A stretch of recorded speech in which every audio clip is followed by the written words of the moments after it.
이 시간 우리가 나눌 하나님의 말씀은 잠언입니다. 잠언 21장 1절부터 6절 말씀까지입니다.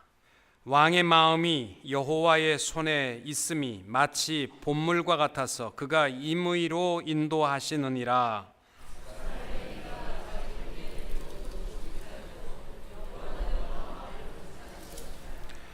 공의와 정의를 행하는 것은 제사 드리는 것보다 여호와께서 기쁘게 여기시느니라.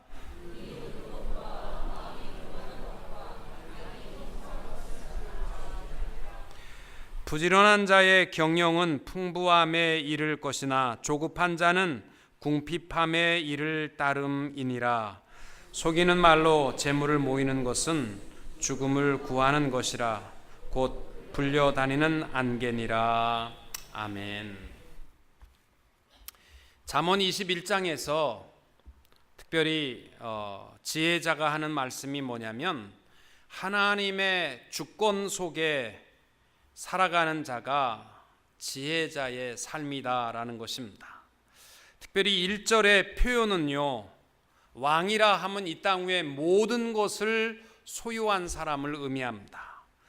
왕이 아무리 자기가 자기 마음대로 하는 것 같아도 여호와의 손안에 있다는 것이죠. 마치 물이 모아놓은 물과 같아서 흐를 때에 자기 마음대로 흐르는 것이 아니라 물을 물의 길로 인도하듯 하나님께서 모든 것을 역사하신다라는 것을 말씀하고 있습니다. 여러분, 우리가 이 땅을 지혜롭게 살아가는 것은 다른 데 있지 않고 내 모든 삶을 하나님이 주장하시고 하나님이 인도하고 계심을 믿고 살아가는 지혜자들이 되시기를 바랍니다. 여러분, 삶이라는 것이 저도 몇 살 안 됐습니다만은 내 마음대로 된 것은 하나도 없습니다. 내가 하고 싶은 대로 되는 것은 아니고요, 다 하나님께서 내 삶을 여기까지 하나님의 섭리와 주장 가운데 인도해 주신 줄로 믿습니다. 여러분, 올해가 2017년이 우리 기독교인들에게는 참 중요한 해입니다. 왜냐하면 1517년 10월 31일 마르틴 루터가 위텐베르그 성당에 종교 개혁 반박문을 걸음으로 말미암아 종교 개혁의 깃발을 들었던 500년이 되는 해가 바로 이 2017년입니다. 그래서 여러분들은 어느 교회 다니십니까? 그러면은 대흥장로교회 다닙니다. 그렇게 대답하실지 모르지만 어느 신앙을 가지고 있습니까? 그러면 모르겠어요. 우리는 그냥 신앙 가지고 예수 믿고 살아갑니다. 그렇게 대답할지 모르지만 만약에 세상 사람들이 개혁주의 신앙이 뭡니까? 그러면 여러분 뭐라고 대답하시겠습니까? 복음주의와 근본주의와 개혁주의가 어떻게 다릅니까? 오늘 굉장히 저녁 시간에 제가 주의를 얘기해서 죄송합니다. 그러나 한 가지 손 드시기 바랍니다. 안 드는 사람 없이 복음주의, 나는 복음주의자다, 아니면 나는 근본주의자다, 나는 개혁주의자다, 셋 중에 하나 마음에 결단하시고 손 드시면 됩니다. 안 드신 사람들은 나는 아무것도 모릅니다라고 간주하겠습니다. 그러니까 셋 중에 하나 손 들으셔야 돼요. 옆 사람 보고 컨닝하지 마시고 자기의 주장대로 안정형인 사람처럼 다 손들면 들라고 그러지 마시고 자기의 주장대로 손 드시면 되겠습니다. 나는 복음주의자다. 할렐루야, 아멘. 나는 복음주의자다. 네, 손 내시기 바랍니다. 나는 근본주의자다. 이 근본주의자 없으십니까? 나는 근본주의자다. 없습니까? 나는 개혁주의자다. 아멘. 많이 손 드셨는데 개혁주의가 뭡니까 도대체? 손 드셨는데 개혁주의가 뭡니까? 이 복음주의와 근본주의와 개혁주의 손 드셨는데 다 맞습니다. 제가 말씀드리는 것은 잘못 들었다고 하시는 분 한 분도 없습니다. 특별히 어떻게 복음주의와 근본주의와 개혁주의가 다르냐, 이건요 500주년이라서 제가 지금 말씀드리는 거예요. 복음주의는 17세기 이후에 독일에서 종교 개혁을 일으켰던 루터교가 계속적으로 죽은 전통을 고집하게 되자 여기에 불만하여 생긴 복음주의, 경건주의의 운동이 바로 이 복음주의자들입니다. 그래서 하나님의 말씀으로 돌아가고 또 특별히 우리의 삶 속에 경건한 삶을 주장하며 살아가는 신앙입니다. 여러분, 우리가 죽은 신앙 아니잖아요. 죽은 전통에 매여 있는 신앙 아니지 않습니까? 조상적부터 교회 왜 나갑니까? 뭐 아버지 나갔으니까 나도 나가고, 아버지가 열심히 나갔으니까 나도 나갑니다. 그래서 오시는 거 아니잖아요. 전통이 아니라 경건한 삶, 하나님의 살아계신 삶, 하나님의 살아계심 앞에 늘 경건한 삶을, 실천적인 신앙의 삶을 살아가는 복음주의자, 바로 우리의 신앙입니다. 또 근본주의는 뭐냐? 20세기 초에 전 세계가 자유주의의 물결이 일어나기 시작했습니다. 그래서 성경은 설화일 뿐이다, 만든 이야기일 뿐이다, 성경은 하나님의 정황무한 하나님의 말씀임을 부정하고 나올 때, 또 왜 하필 동정녀의 마리아 예수 그리스도가 왜 처녀의 몸에서 왔다고 하는 이 시대에 과학적으로 맞지 않는 것을 주장하느냐, 그렇게 할 때에 그 자유주의의 반동으로 생긴 신학 운동이 근본주의입니다. 미국 장로교회가 총회를 함에 있어서 교회 밖에도 구원이 있다, 성경 외에도 우리가 얼마든지 이 땅 위에 구원의 삶을 살아갈 수 있다라고 주장하는 목회자들이 많이 나오게 되자 최소한 우리 5가지만큼은 우리 신앙이 하나가 되는 것이 이게 교회 아니냐, 그래가지고 근본주의 운동을 일으키면서 5가지 신앙의 사인을 하도록 한 겁니다. 그게 뭐냐면 성경의 무호성, 하나님의 말씀은 진리다, 그 다음에 그리스도의 동정녀 탄생, 이건 불변의 진리다, 그리스도의 대속적 죽음, 그리스도의 부활, 그리스도의 재림, 이거만큼은 우리가, 다른 것은 모르지만 이거만큼은 우리가 한 신앙 고백이 되어야 되지 않겠느냐. 그랬을 때에 미국 연합 장로교회가 반으로 나누어졌습니다. 왜 그거를 신앙 강요를 하느냐? 그래서 목사님, 장로님들이 둘로 나누어져서 자유주의 장로교와 근본주의적 장로교로 나누어졌던 것입니다. 개혁주의는 뭐냐? 개혁주의는 교리를 강조하는 이 16세기 켈빈에 의해서, 그러니까 바울의 신학 사상과 어거스틴의 신학 체계를 바울이 이 신학 세계화된 운동으로 이제 그 바울이 그 켈빈이 집대성하였는데, 개혁주의 신앙에서 가장 중요하게 여기는 것은 뭐냐면, 근본주의가 인간의 구원의 면모를 강조한다면 개혁주의는 하나님의 주권을 강조하고 모든 우리의 삶의 원리를 하나님의 주권 아래에서 정치, 경제, 사회, 문화, 예술, 신학을 풀어나가는 신앙이 개혁주의 신앙입니다. 복음주의와 근본주의 운동도 다 우리의 신앙 고백과 일치합니다. 그러나 교리의 균형을 지니지 못하면 우리는 지나친 신비주의에 빠질 수도 있고, 또 너무나 교리적인 면을 강조하는 그러한 신앙이 될 수도 있습니다. 근본주의는 교리의 지나친 강요와 또 주장을 의미합니다. 그러나 우리 개혁주의 신앙을 가질 때에 우리는 균형 있는 신앙의 모습을 이루게 될 줄로 믿습니다. 이 개혁주의 신앙 그러면 적어도 우리가 몇 가지 그 특징만은 기억해야 합니다. 개혁주의의 가장 중심은 성경입니다. 오직 성경으로 솔라 스크립투라. 우리 개혁주의 신앙은요, 성경관이 분명해야 합니다. 특별히 켈빈 신학교의 클로스터라는 교수는 말하기를 개혁주의의 독특성은 바로 성경관에 있다라고 했습니다. 특별히 종교개혁은 부패한 교권제도의 횡포를 버리고 그 자체의 기초를 하나님의 말씀 위에 두려고 했던 것이 개혁주의 아닙니까?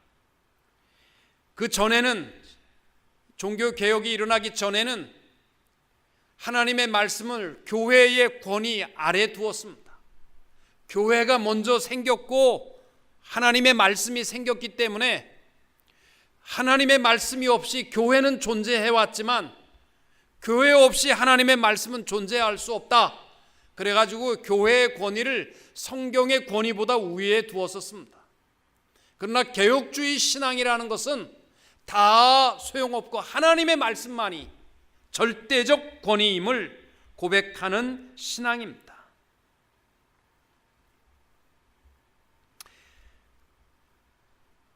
우리가 성경의 말씀을 의지하고 성경을 신뢰하고 우리의 행복이 하나님의 말씀에 있고 우리가 복된 죽음을 가질 수 있는 것도 하나님의 말씀에 기초를 두고 있는 신앙, 이것이 바로 개혁주의 신앙입니다.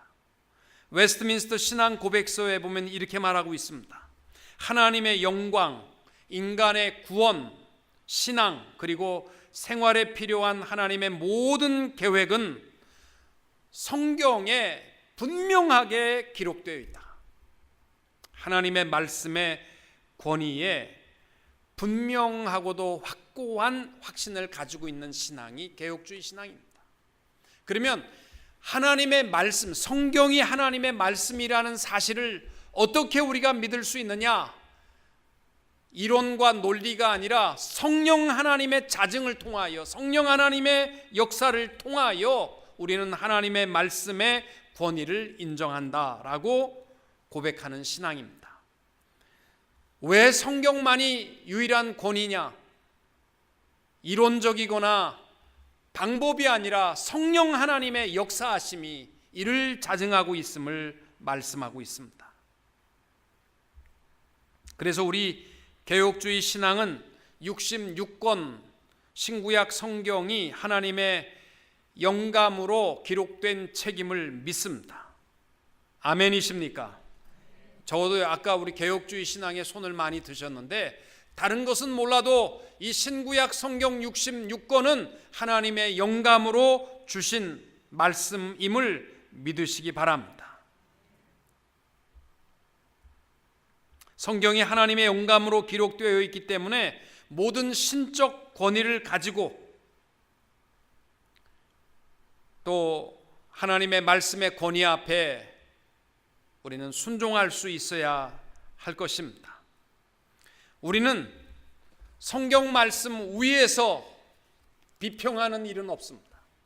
이것은 맞는 말씀이다, 이것은 잘못된 말씀이다, 성경의 권위 위에서 비평하는 일은 하지 않습니다. 이건 자유주의 신학자들이 하는 일입니다. 우리는 하나님의 절대적 권위의 말씀 아래에서 하나님의 말씀을 볼 수 있어야 하는 것입니다. 그 다음에 개혁주의 신앙에 있어서 중요한 또 하나의 주장은 하나님의 주권입니다. 오늘 지혜자도 누가 지혜자냐? 우리가 하루하루 살아갈 때에 하나님의 절대적 주권을 가지고 그 안에 거하며 살아가는 자가 지혜자라는 것을 말씀하고 있습니다. 개혁주의 신앙의 특징 중에 하나가 뭐냐면 하나님의 절대적 주권입니다. 감리교회가 죄인의 구원을 강조합니다. 침례교회는 중생의 신비함에 대한 것을 강조합니다. 루터교회는 이신득구, 믿음으로 구원을 얻는다라는 것을 강조합니다. 모라비안들은 그리스도의 상처와 희생을 강조합니다. 히랍 종교가 성령의 신비함을 강조합니다. 로마 교회는 교회의 보편성을 강조합니다. 그러나 우리 개혁주의 신앙은 하나님의 절대적 주권 사상입니다. 그래서 개혁주의 신앙, 그러면 우리가 잊지 말아야 할 하나님의 말씀이 로마서 11장 36절입니다. 한번 찾아보시기 바랍니다. 로마서 11장 36절. 우리 개혁주의 신앙이라고 아까 손드셨는데 적어도 그 모든 우리 개혁주의 신앙의 중심과 핵심이 되는 구절이 로마서 11장 36절입니다. 우리 같이 한번 앞에 스크린 앞만 봐도 안 나오시니까 성경을 찾아보시기 바랍니다. 로마서 11장 36절 줄을 쫙 거놓고 내 신앙의 하나님의 개혁주의 신앙의 주제가 되는 구절입니다. 같이 읽겠습니다. 이는 만물이 주에게서 나오고 주로 말미암고 주에게로 돌아감이라. 그에게 영광이 세세에 있을지어다. 아멘. 여러분, 개혁주의 그러면 바로 이겁니다. 우리가 이 땅 위에 태어나는 것부터 우리가 살아가는 과정도 우리가 돌아갈 곳도 우리의 삶의 목적도 다 하나님의 주권 속에 하나님의 영광을 선포하는 것이 우리 개혁주의 신앙의 생활의 원리인 것입니다. 여러분, 개혁주의 신앙의 중심은 바로 하나님 중심 사상입니다. 하나님의 절대적 주권. 하나님의 주권이라는 말은 자연계, 도덕계 모든 세계를 하나님께서 지금도 다스리고 계심을 믿는 것입니다. 워필드라는 박사는 이렇게 말했습니다. 칼빈주의자는 모든 현상 배후에서 하나님을 발견하며, 중요한 얘기입니다. 우리 개혁주의 신앙이 뭐냐? 내 삶의 하루하루 고달프고 힘든 현장에서도 하나님을 발견할 수 있어야 되고, 즐겁고 풍성한 열매를 맺는 삶의 배후에서도 역사하시는 하나님을 발견할 수 있어야 됩니다. 어려운 말이죠. 내가 살아가는 모든 일의 역사하심을 하나님이 이루어 오셨음을 발견할 수 있게 되시기 바랍니다. 또 이 현상 속에서 역사하시는 하나님의 손을 볼 수 있는 것이 개혁주의 신앙입니다. 그리고 기도하는 태도로 전생애를 살아가며 구원 문제에 있어서는 자아 의존을 배제하고 하나님의 은혜만을 전적으로 의지하는 것이다. 하나님이 다 하셨습니다. 그러면 우리는 할 게 뭐냐? 우리는 절대적인 하나님의 주권 앞에 엎드려 기도하는 것입니다. 우리 어제 아침에도 예레미야 29장 말씀을 우리가 새벽 시간에 나누었는데 그 내용이 뭐냐면요, 하나님께서 유다가 마지막 네 번째 바벨론이 공격해오고 1년 반 동안 예루살렘이 포로된 생활이니까 얼마나 포위된 그 전쟁 속에 피폐하고 어려움 속에 예레미야 선지자를 통하여 하나님이 선포하는 것이 뭐냐면, 이제 너희들 망한다. 바벨론 손에 예루살렘 성을 넘길 것이다. 그러나 그것이 끝이 아니고 때가 차면, 70년의 때가 차면 내가 너희를 반드시 다시 이곳으로 돌아오게 할 것이다. 이게 하나님의 주권의 계획이거든요. 하나님이 하시는 역사입니다. 그러니까 하나님이 다 하시니까 70년 동안 우리가 할 일은 뭐예요? 아무것도 없잖아요. 망하는 것도 하나님이 하시고 다시 돌아오게 하는 것도 하나님의 약속입니다. 하나님의 절대적 주권이죠. 그런데 하나님께서 뭐라고 얘기하냐면, 너희는 그러므로 너희는 내게 나와 부르짖으라. 기도하라는 거예요. 그러니까 기도하라는 겁니다. 여러분, 개혁주의 신앙이라는 것은요, 하나님의 절대적 주권이기 때문에 나는 아무것도 안 해도 하나님의 뜻이 이루어진다. 이게 개혁주의 신앙이 아니고요, 하나님이 역사하시는 모든 것은 누구를 통하여? 기도하는 자를 통하여 역사하신다는 사실을 믿습니다.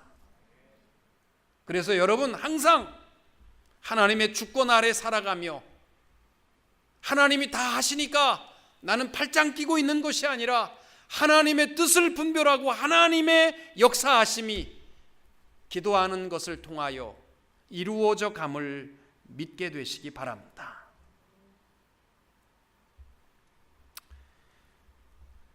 우리 개혁주의 신앙이라는 것은 바로 이 하나님의 절대 주권입니다. 그래서 왜 삽니까? 오늘 왜 삽니까? 우리는 다 하나님의 영광을 위해서 삽니다. 어떻게 이 땅 위에 오게 됐습니까? 하나님께서 나를 보내주셨습니다. 왜 이민 생활을 이 고달프게 해가십니까? 어쩌다 보니까 재수 없이 여기까지 오게 됐습니다. 이게 아니고요, 하나님이 나를 여기까지 보내주셨습니다. 앞으로 어떻게 될 것 같습니까? 하나님이 나를 영원한 생명으로 인도하실 줄로 믿습니다. 이게 개혁주의 신앙입니다.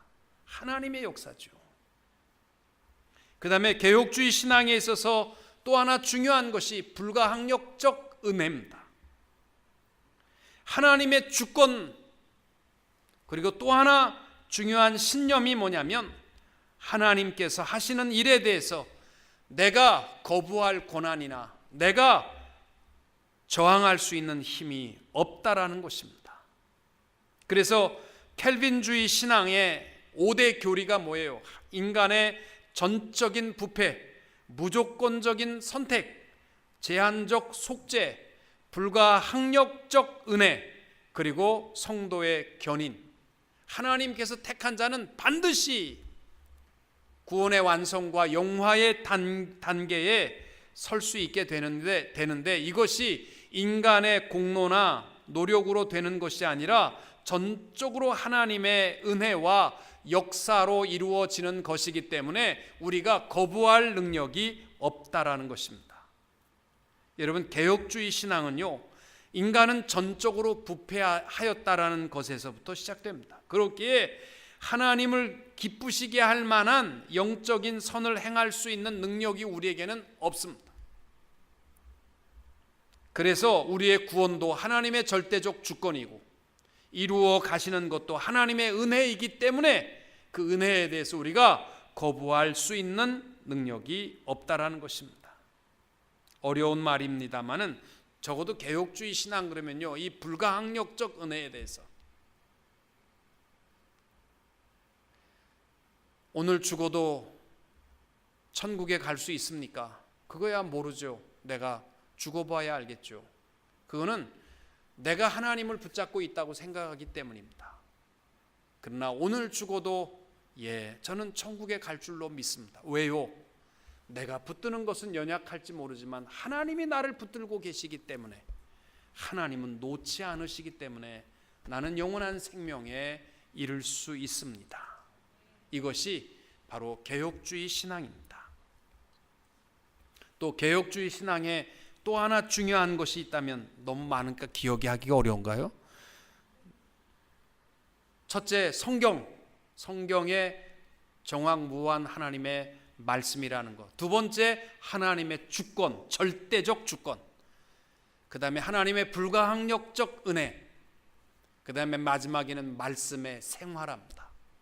이게 뭐냐면 우리가 살아가면서 하나님의 주권 속에 살아가는 자들이라면 이 땅 위의 모든 일에 대해서 관심을 가지고 세상을 변화시키고 사명자로 살아가야 한다는 것입니다. 이것이 하나님의 문화적 명령이라는 거죠. 어떤 분들은 보면은 구원의 확신이 있으세요. 구원의 확신을 분명히 가지고 있습니다. 그리고 그 인격이 변해서 정말 말 한마디 한마디가 아름답고 향기로운 분들입니다. 누가 봐도 예수의 향기가 닮았습니다.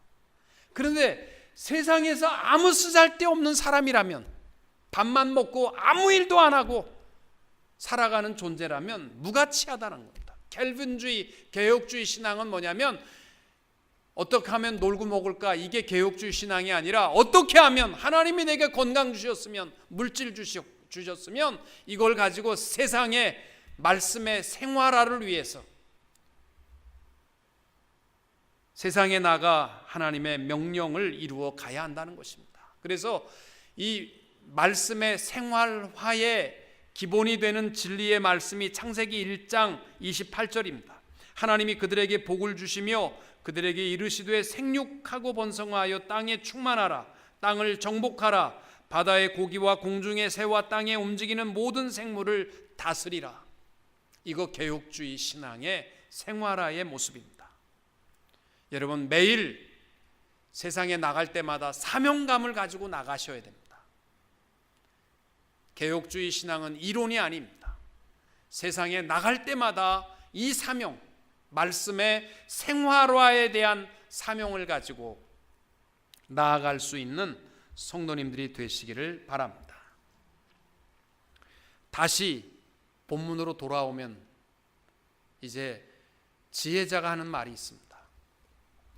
누가 지혜자냐? 하나님의 절대적 주권 가운데 살아가는 사람들이다. 2절과 3절에 보시면 뭐라고 되어 있냐면 사람의 행위가 자기 보기에는 모두 정직하여도 여호와는 마음을 감찰하시느니라. 하나님의 절대적 주권이죠. 공의와 정의를 행하는 것은 제사 드리는 것보다 여호와께서 기쁘게 여기시느니라. 보세요.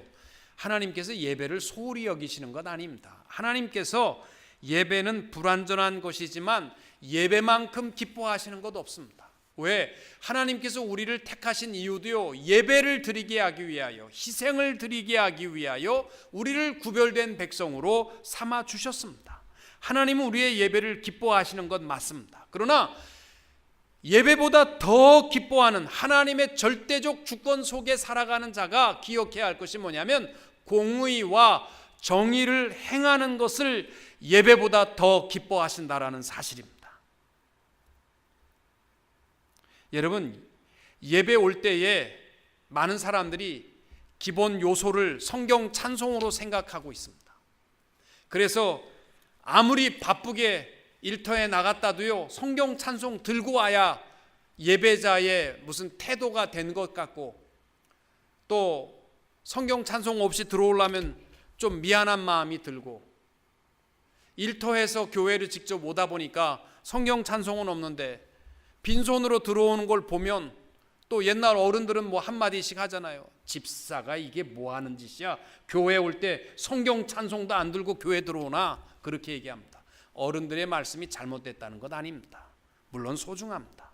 그러나 정말 예배의 중요한 요소는 뭔지 아십니까? 공의와 정의의 삶입니다. 진실하게 사는 자가 예배자가 될 때에 하나님이 기뻐하시는 것이죠. 성경 찬송을 아무리 좋은 거 트렁크에 넣어놓고 방에 넣어놓고 뭐 보지도 않지만 교회 올 때 폼으로 갖고 들어왔다 나가고, 그것이 하나님이 기뻐하는 예배가 아니라 하나님, 절대 하나님의 주권 속에 살아가는 자들이 하나님의 주권을 기억하면 삶 속에 공의와 정의를 행하는 것이 그 어떤 예배보다도 하나님이 기뻐하신다는 것입니다. 또 4절을 보십시오.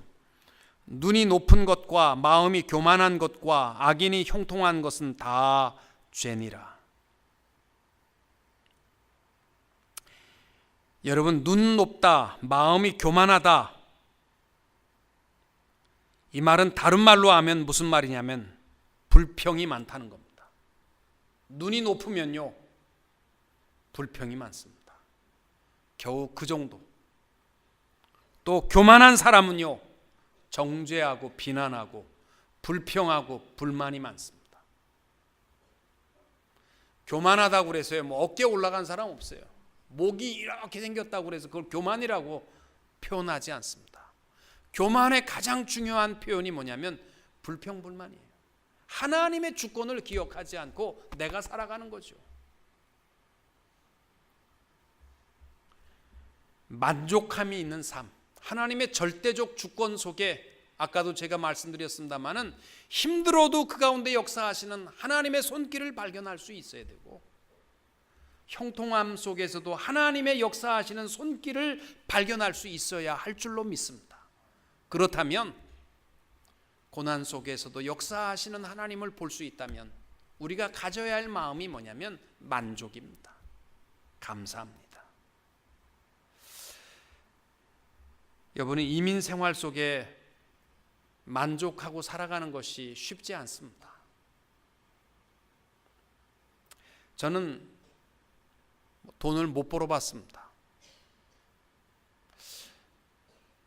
저는 공부하고 목사가 됐기 때문에 내 손으로 돈 벌어본 거는요, 우리 아들 나누었는데 베이비시터 보낼 돈은 없고 나보고 방학 때 보내는데 이틀 보고 나니까 혈압으로 제가 쓰러질 것 같더라고요.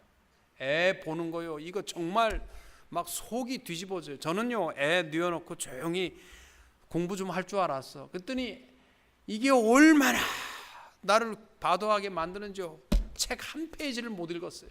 막 속이 부글부글 끓어서 이틀 만에 내가 속상해서 베이비시터 맡겨라. 내가 베이비시터비는 따로 벌어갖고 올 테니까 맡겨라.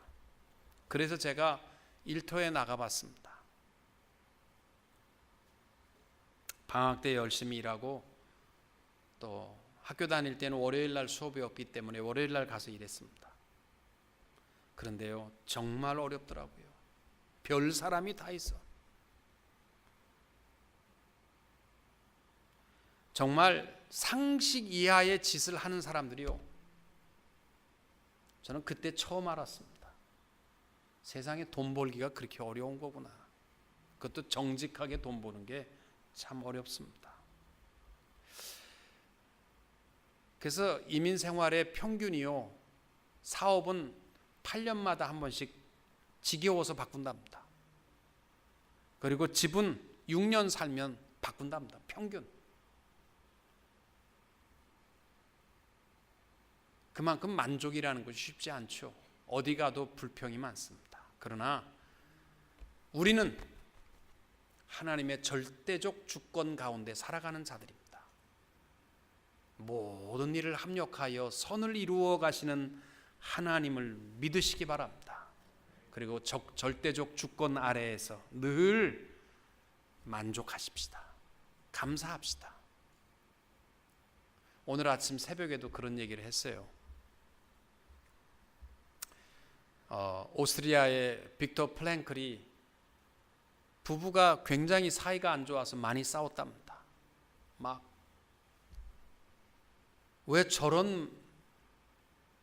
도대체 어떻게 저렇게 생긴 여자가 다 있나 싶어가지고 디립다 싸우기도 하고 나랑 말이 잘 안 통한다고 그러고 괴롭고, 그래서 몇 번 이혼하려고도 생각을 많이 했답니다. 그러다가 유태인들이 잡혀서 자기가 이 아우슈비츠의 수용소에 갇히고 나니까 생체 실험을 당하고 사람들을 막 잡아다가 생체 실험을 하고 도가스실에 불러다가 한꺼번에는 수백 명씩 죽어가는 현장에 닥치고 나니까 내가 고민하고 살았던 모든 것이 행복한 거였구나. 부부싸움하는 거 행복한 거라는 거예요. 그게 인생의 그 심각한 머리 터질 문제가 아니라 싸우고 원망하고 그런 것 같지만 사실 그게 다 행복한 거고, 인생의 삶과 죽음의 기로에서 동물처럼 처절하게 죽음 앞에 아무것도 못하는 그 인생이 딱 닥치고 나니까 인생의 문제가 이게 진짜 심각한 문제구나. 여러분, 사실 우리가 감사할 요소를요, 불평하는 게 너무 많습니다. 우리의 삶 속에 하나님의 절대적 주권 가운데에서 범사에 감사하는 성도님들이 되시기를 주님의 이름으로 축원합니다.